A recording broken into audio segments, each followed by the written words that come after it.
This is the Lone Crater YouTube. We hope this video helps. In this video, I will explain how to play color chess. This exciting variant uses the same familiar board and pieces as traditional chess, but introduces a fascinating twist to gameplay. The core difference lies in how players take their turns, often making two moves instead of one.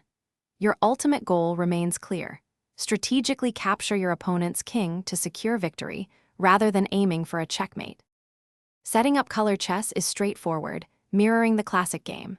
First, ensure your 8x8 board has a light square in your bottom right corner.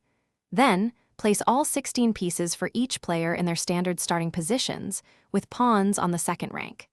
Importantly, every piece, from the king to the pawns, moves precisely as it does in a traditional game of chess, so no new movement patterns to learn.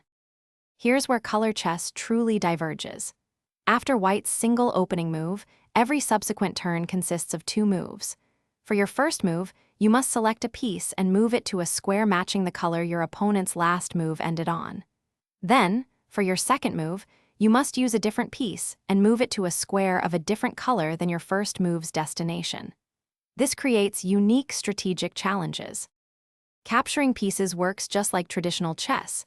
Simply move your piece onto an opponent's occupied square. Special moves such as castling, en passant, and pawn promotion also apply with their usual rules, but always consider the color-based turn constraints. The ultimate objective is to capture your opponent's king. Unlike standard chess, there is no checkmate.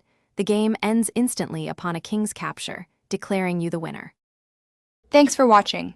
Consider subscribing if we helped you.